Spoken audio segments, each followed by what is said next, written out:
A book that eats people.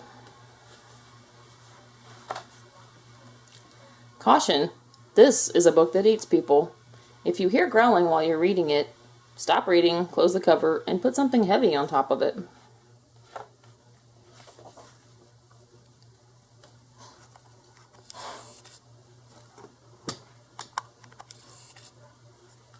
Do not let your little brother or sister read this book, especially when it's hungry. You should always assume that this book is hungry.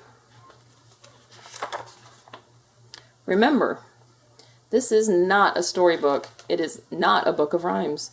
It isn't a how-to book or a dictionary. It's a book that eats people.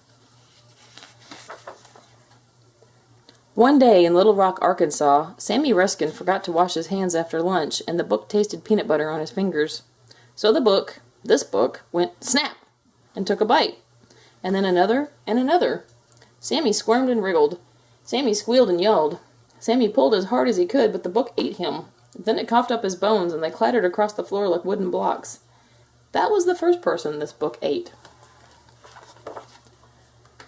If you hear pages rustling, it's probably because the book smells something yummy. But if you hear a sound like an octopus in a tub of yogurt, that is the book's empty stomach, and the book is ravenous. If you hear that, find someone nearby fast who might taste delicious to a book. After this book ate Sammy Ruskin, his parents gave it to the library, where it sat, trapped and mad, tightly shelved between the Complete Guide to the Saints and Sandwiches Through the Ages. Its stomach growled and growled for weeks until late one evening, someone left the Guide to the Saints on a table in the reference section. That night, while the moon shone, the book devoured famous Americans, Who's Who in American Business, and Mr. Singh the security guard, who yelled like crazy. When the librarians came in, it was swallowing the last pages of How Things Work. Titles like, What Happened to Sam Ruskin keep some library books shelved forever. So, while the librarians wept, this book traded covers with All About Dolphins, and that very same day, right about the time when everybody likes a chocolate chip cookie, Victoria Glassford checked it out. She put the book on her nightstand, but before she could finish brushing her teeth, it jumped up, thumped her on the head, and gobbled her down, beginning with her polished pink toenails. Have you ever heard a book burp?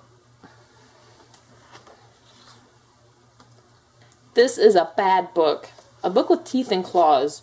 It's a monster that eats people. You should throw it in the fireplace on the coldest February day. You should grind it page by page in your daddy's coffee grinder. Experts say that when a book eats someone, it's either self-defense or a mistake, and the book never eats anyone again. But this book ate Sammy, Victoria, and Mr. Singh. And then it ate Joey, Juan, and Isabel when they found it in a heap of boxes on a street in Philadelphia. Of course, someone from the neighborhood watch saw the book eat those 3 kids and called the police. They took it and locked it in a jail cell where it ate Chuck Anderson, who deserved it. Some people think it's cruel to chain a book. The guards did it anyway. Judge Cox, who loved all books, sent it to the zoo where zookeepers tried to reform it. They fed it fried chicken, pickles, hot dogs, ice cream, noodles, and toast, but nothing worked because this book craves people. When it chewed through a zookeeper's shoe, they finally gave up and put a label on it that says, "The Book That Eats People," in big, bold letters. So now everyone knows what kind of book this is. Who knows where you found it, but be careful. Never read this book with syrupy fingers. Never read it with cookies in your pocket. Never turn your back on it. And never, ever read this book alone, because this book is always hungry.